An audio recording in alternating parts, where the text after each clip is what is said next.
Dear friends, we gather this afternoon to remember and to celebrate the life of one who filled our world with her love, her goodness, her spirit, and example. In humility and gratitude, we turn to the wisdom of our tradition for comfort, for guidance, and for understanding. Throughout the centuries, when our people felt lost, adrift, confused, they would say, Esa einai el heharim, I lift my eyes to the mountains. From what is the source of my help? My help comes from Adonai, maker of heaven and of earth. Esa einai el heharim, me'ayin, me'ayin, yavo ezri. Esa einai el heharim, me'ayin, me'ayin, yavo ezri. Ezri me'im Adonai, osei shamayim va'aretz. Ezri me'im Adonai, osei shamayim va'aretz. Esa einai el heharim, me'ayin, me'ayin, yavo ezri. Esa einai el heharim, me'ayin, me'ayin, yavo ezri. Adonai, what are we that you have regard for us? What are we that you are mindful of us? We are like a breath. Our days are like a passing shadow. We come and go like grass, which in the morning shoots up renewed, and in the evening fades and withers. You cause us to turn to dust, saying, Return, O mortal creatures. Would that we were wise, that we understood whither we are going. For when we die, we carry nothing away. Our glory does not accompany us. Mark the wholehearted, and behold the upright. They shall have peace. For those of you for whom the 23rd Psalm is familiar, I invite you to join with me in its recitation. The Lord is my shepherd, I shall not want. He maketh me to lie down in green pastures. He leadeth me beside the still waters. He restoreth my soul. He guideth me in straight paths for his name's sake. Yea, though I walk through the valley of the shadow of death, I will fear no evil, for thou art with me. Thy rod and thy staff, they comfort me. Thou preparest a table before me in the presence of mine enemies. Thou hast anointed my head with oil. My cup runneth over. Surely goodness and mercy shall follow me all the days of my life, and I shall dwell in the house of the Lord forever. Before we continue, I neglected to say that especially for those who are standing outside of the tent, this is a warm day. It's even a hot day in the sun. So if you are feeling uncomfortable in any way, please do not hesitate to come under the tent, or if you need to sit even on one of the gravestones, it is not sacrilegious. We are here for a sacred purpose. If you need to go back to your car for water or anything, don't hesitate. Don't think you have to remain where you are. Please do what you need to be comfortable.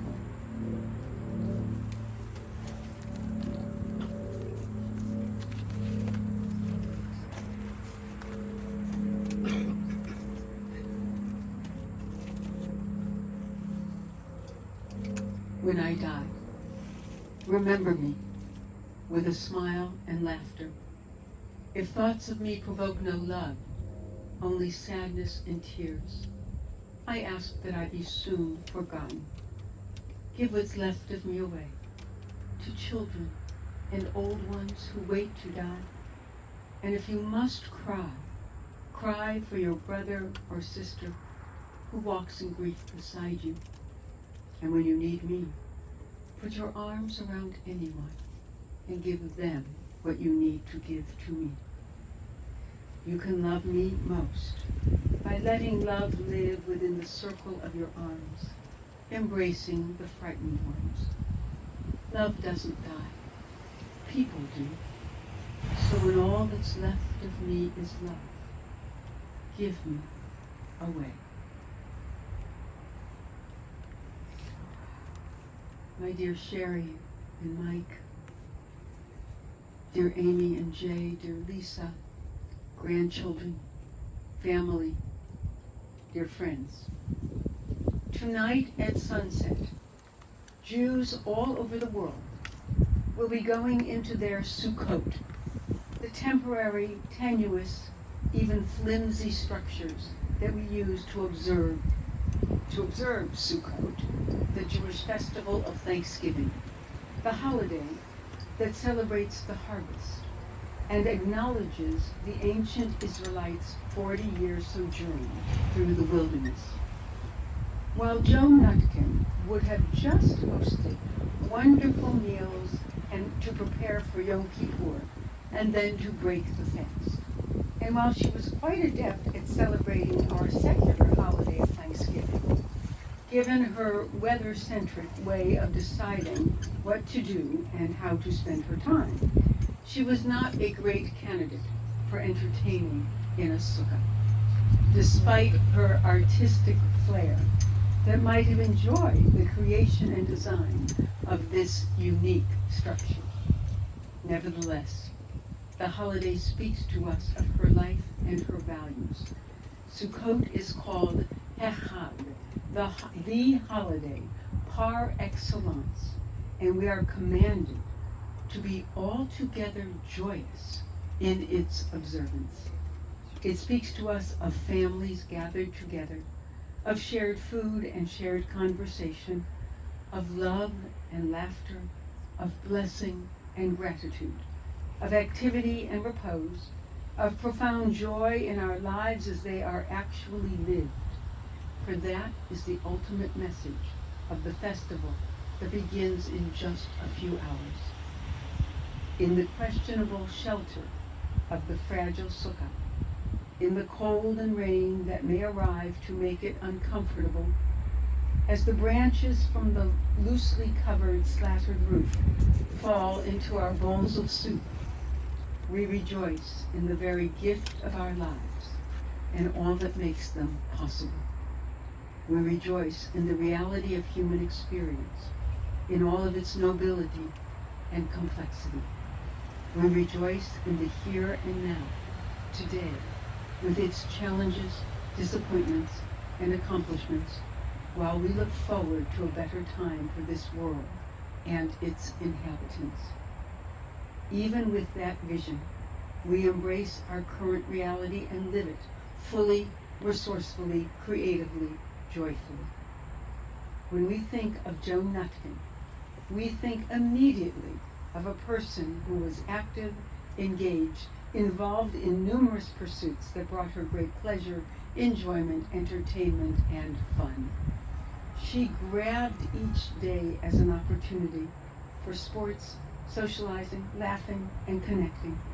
She loved her life and would not have traded any of it, with the sole exception of somehow finding a way to keep her 3 beloved daughters in Cleveland.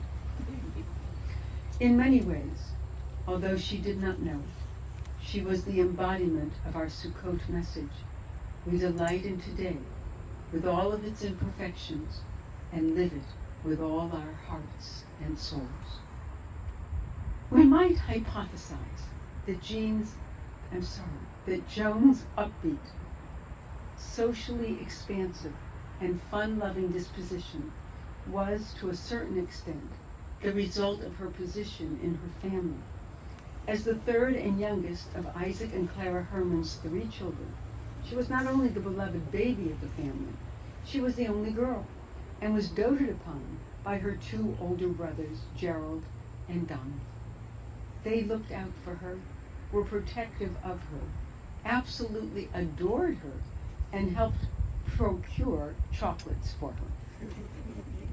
Joan's love of chocolate was so intense that even as a child, when she learned to bake brownies, she would hide the pan under her bed so that her brothers would not eat them all.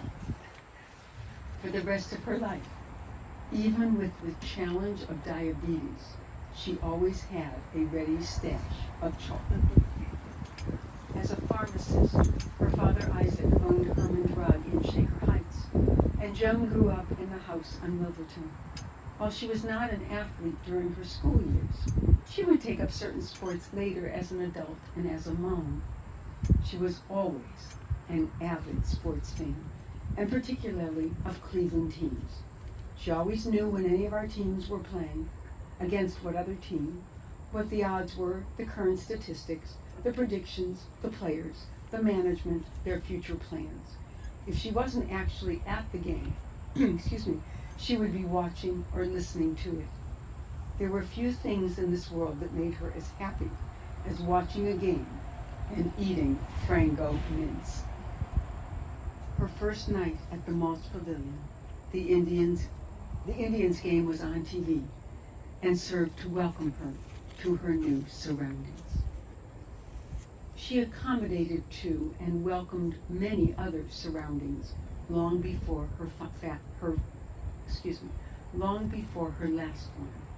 Upon graduating from Shaker High, Joan went off to Miami of Ohio University, where it seems she was destined to receive her MRS degree in an accelerated program. While the story of their meeting has become the source of some debate in the family, there is no question that they met on a blind date. The minority opinion maintains that the original blind date was sick and recommended her roommate Joan as the backup blind date. Whatever stars aligned to make it happen, she was just a freshman and he was a sophomore. Things moved along so quickly, however, that when David announced that he was going to buy Joan a ring for her birthday, his mother wondered, literally, what kind of a ring? A pearl ring? A ring with her birthstone? That he was planning to get married was a complete surprise to his parents.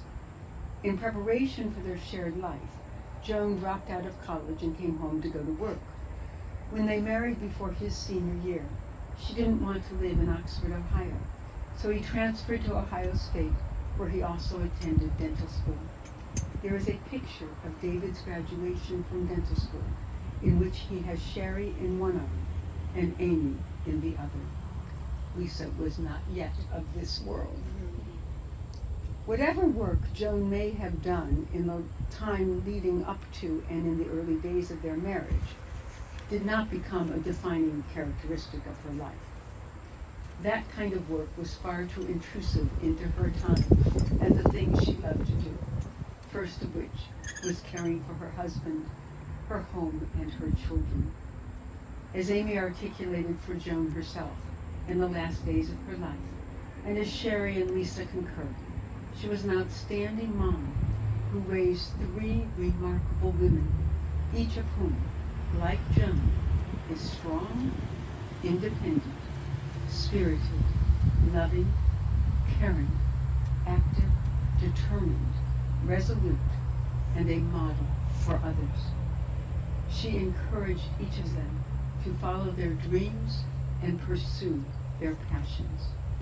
For her part, Joan always had a very full social life of playing tennis, bowling, golf in later years, shopping, lunches, hair appointments, bridge with various groups of friends, and volunteering as a member of our Sisterhood of ORT, of NCJW, and of True Sisters.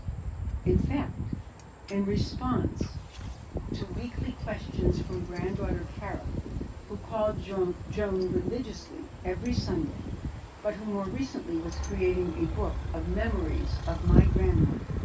Joan described herself as having retired from her job at Two Sisters, where she had volunteered for years and especially loved to read to the children, the very youngest of whom melted her heart. Joan had a busy, active, full life, and she loved every minute of it. She loved the activities. She especially loved her friends and the people she met. She loved to laugh. She loved to enjoy herself. And she was so strong-minded and strong-willed that very little was allowed to interfere with her life as she determined how she would live it, including illness of any kind. For Joan, if one did not acknowledge illness or difficulty, it just didn't exist. It was that simple. And yes, she was that stubborn. Outside of her family, no one knew that she was a diabetic. No one knew that she had lymphoma for the last 18 years of her life. She rejected certain treatments that would interfere with her activities. She refused to give up time at the pool in the summer in order to see the doctor. When her hip started to affect her activities, she did have a hip replacement. When her knees started to affect her mobility, she found a doctor who would do a double knee replacement so that she wouldn't have to take more time out of her life than necessary. Unfortunately, she would not devote the time and energy necessary to the physical therapy to completely rehabilitate her knees, as that interfered with her life as she wanted to live it. She paid for that decision as it became increasingly difficult for her to walk. She would never use the walker she needed. She finally conceded to use a cane. She never wanted to appear ill, and so she denied its existence. It was only at the very end of her life, when her illness and weakness affected every part of her, that Amy had to step in and guard her welfare. Joan was a fighter. She survived she survived a bout with COVID in December of 2020, just before the vaccine became available. As Lisa described her 7 months of solitary confinement before that, Joan was actually hardened and strengthened by being in the hospital with a roommate. More than any physical pain or ailment, the social isolation of the pandemic was profoundly difficult for Joan. She was a social being. She loved people and was energized by being with them. She was by nature a connector. She spoke easily and comfortably with others. She made friends quickly and retained friends forever. Joan was the one who maintained friendships with people she and David had met when he served as a captain in the Air Force, when they lived in the apartment building in Richmond Heights before moving to the house on Tunbridge Lane in Beechwood. The house was strategically located to allow Sherry, Amy, and Lisa to walk to religious school at Fairmont Temple, through the driveways and backyards of neighbors' homes. Joan had lifelong friends from our congregation, where she was consecrated and confirmed by Rabbi Brickner, and where she and David were married by Rabbi Lelyveld. The Nutkin girls were also consecrated and confirmed at Fairmont Temple. Sherry married Mike here, and Amy married Mike. Sherry married Mike, and Amy married Jay here, not here, but at Fairmont Temple, if I'm not mistaken. Our congregation is also where Joan's nieces grew up, Don's daughters Laurel, Allison, and Dana.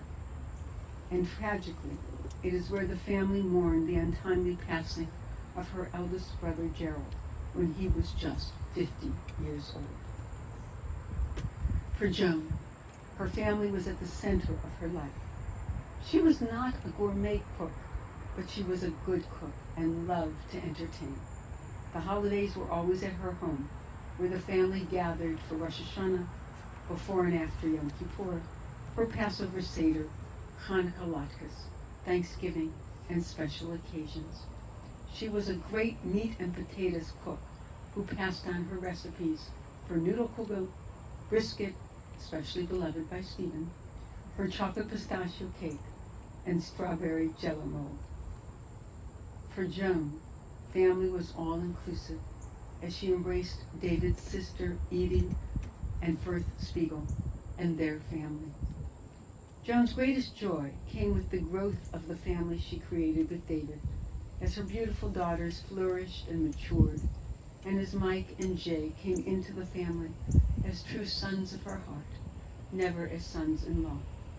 As much as Joan loved her children, Sherry and Mike, Amy and Jay and Lisa, her grandchildren transported her to a different dimension altogether.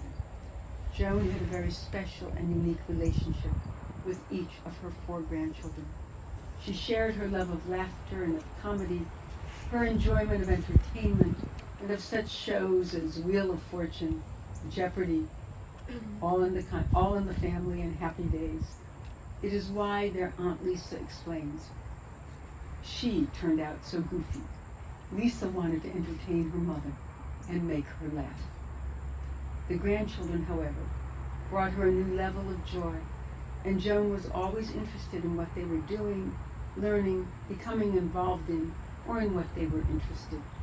The only travel she has done in these years since David's death has been to visit her family in Chicago, in Reno, Nevada, and Steamboat Springs, Colorado. But when Lindsay went off to work and live in Amsterdam for 5 years, she pored over every postcard as she vicariously enjoyed all of Lindsay's travels while she was there. She loved following Brett's medical career from his initial acceptance to his pursuit of an advanced degree. She loved to talk about sports with Stephen, and he has saved his last voicemail from her when she wished him a happy birthday on August 27th. Kara will miss the conversations they had every Sunday and the research she was doing on Joan's life, even when some of the answers were, well, creative. Even in your loss, I would hope that you all know how much joy you brought to your grandmother's life. Sukkot celebrates the reality of our lives as they are lived. For an all too brief 43 plus years, Joan and David shared a magnificent relationship of loving and caring, of walking hand in hand with strength and confidence because of their belief in each other, of facing life's challenges and enjoying life's goodness. They loved to travel and did so throughout Europe on multiple trips and Israel. They bought a condominium in Florida and took advantage of it as David played golf, Joan played tennis, and they both loved to be by the pool, to go out to eat, to attend shows and movies and theater. They particularly loved when the kids came down for a week with the grandchildren, and they all tried to overlap their visits to see each other. When they gave up the condo, Joan learned golf here in Cleveland in order to spend more time with David, as their children would do for her. 19 years later, so Joan was at David's side throughout the ordeal of his illness, as she watched over him, cared for him, anticipated his every need, and fulfilled his every wish. Joan was nothing if not a fighter, but even she could not hold off indefinitely the debilitating effects of the pain she was experiencing and the deterioration of so many years of illness and so many months of COVID isolation. As they always did, the Nutkin sisters worked as a team. Amy took responsibility for her medical care and was hands-on at her bedside for these last days and weeks. Sherry assumed responsibility for her mother's finances, and Lisa took charge of her emotional support and mental health, including a visit from the errant grandchild, Rocco, who brought Joan great comfort and solace. While Amy stayed through, Sherry and Lisa traveled back and forth. Sherry's most recent visit was a good one with her mother, and Lisa had the opportunity to speak to her last Monday during a particularly lucid moment, so that when Lisa said, "I love you very much," her mother replied, as clear as a bell, "I love you too, honey." In the real world of sun and rain, of wind and storms, life is as fragile as the fragile sukkah and as vulnerable. But in the real world, there are also harvests of crops and trees, of vines and nature's bounty. There are also harvests of love and care, of laughter and strength, of fun and fortitude. Even as we miss her, even as we wish she was still here among us, laughing and sharing and connecting, we can be, as Joan was, grateful and altogether joyful in the harvest of her life. Zichrona livracha. May the memory of her joyful presence be always for blessing. And let us say, Amen.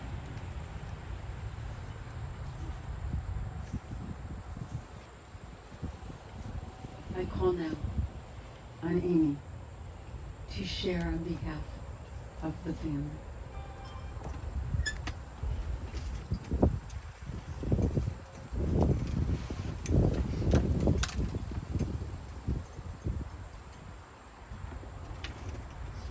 Farewell, dear mother.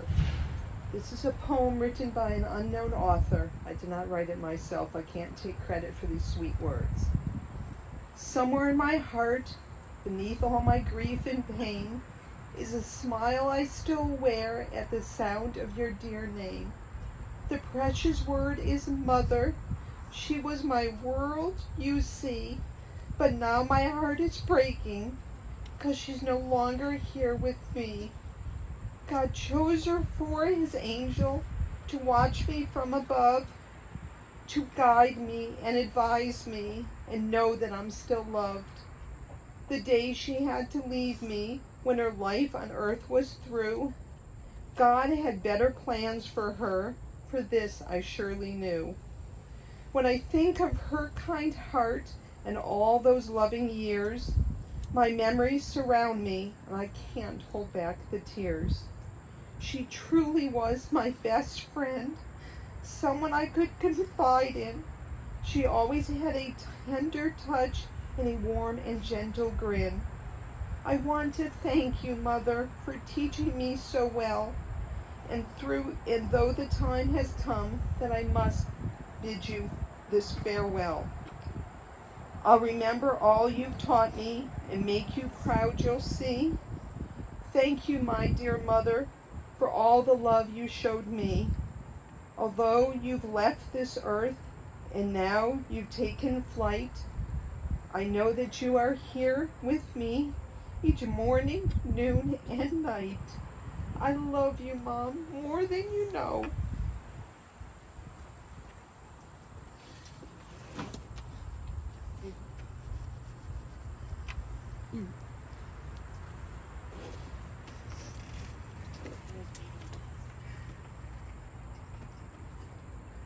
Thank you, Amy. That was beautiful. Oh God, you give us loved ones and make them the strength of our life, the light of our eyes. They depart and leave us bereft on a lonely way. But you are the living fountain from which our healing flows. To you the stricken look for comfort and the sorrow laden for consolation. Oh God, we see life as through windows that open on eternity. We see that love endures and the soul endures, as you, oh God, endure forever. We see that the years are more than grass that withers, more than flowers that fade. They weave a timeless pattern in a world that is the dwelling place of your love and glory. Please rise.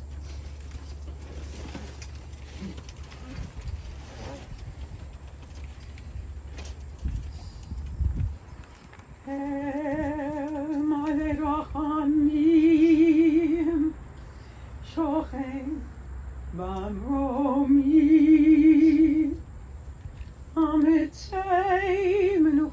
נכונה, תחת כנפי השכינה, עם קדושים וטהורים, כזור רקיע מזהירים את נשמת חנה פרידול, בת יצחק וחיה, שהלכה לעולמה.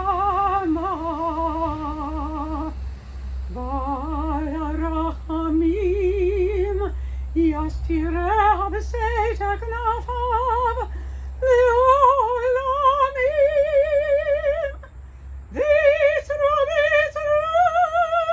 חיים את נשמתה. אדוני הוא נחלתה, ותנוח בשלום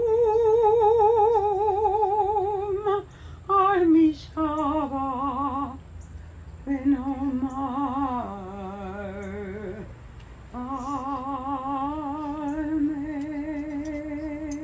Amen. Compassionate God, eternal spirit of the universe, grant perfect rest in your sheltering presence to Joan Frances Nutkin, who has entered eternity.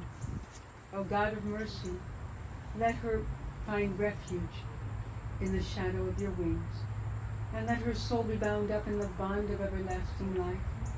God is her inheritance. May she rest in peace. And let us say, Amen.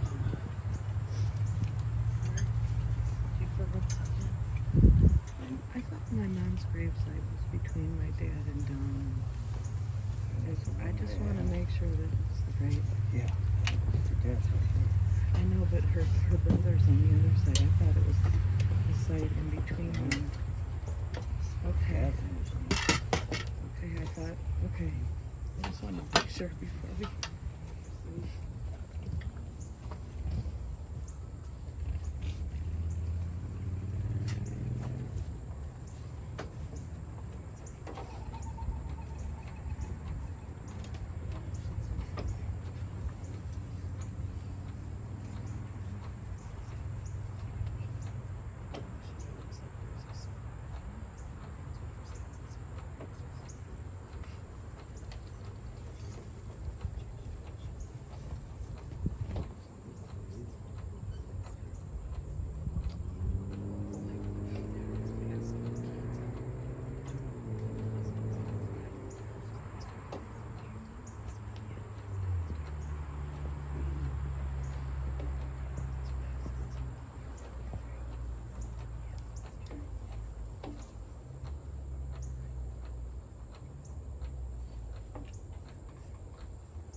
The dust returns to the earth as it was. The spirit returns to God who gave it. It is only the house of the spirit which we now lay within the earth. The spirit itself cannot die. Receive in mercy, O God, the soul of our departed Joan Nutkin. Grant her that everlasting peace which you have prepared for us in the world to come. Though no human eye has seen, nor ear has heard, nor mind has grasped it, still it is our sure inheritance and our everlasting portion. O God, help us to understand that grief and love go hand in hand, that the pain which loss inflicts is the measure of a love stronger than death. Though we cry in the anguish of our hearts, may we be like children who know that their parent is near and who cling unafraid to the trusted hand.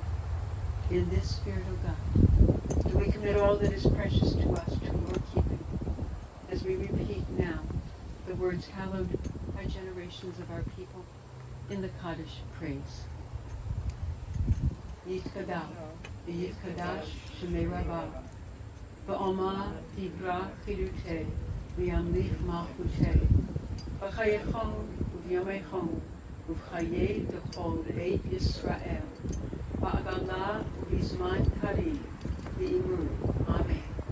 Yehei Shemei Rabbah Mavarach, La'olam Olamei Almaya, Yitbarach V'yishtabach, Yitpa'ar V'yitromam V'yitnaseh, V'yitadar V'yitaleh V'yitalal, Shemei D'Kudashah V'yichud, Le'ela Mikol Berchata V'shirata, Tushbachata V'nechemata, Da'amiran V'alma V'imru, Amen. Yehei Shlama Rabba Min Shemaya V'chayim, Aleinu V'al Kol Yisrael, V'imru, Amen. Oseh Shalom B'mamav, U'ya'aseh Shalom, Aleinu V'al Kol Yisrael, V'imru, Amen.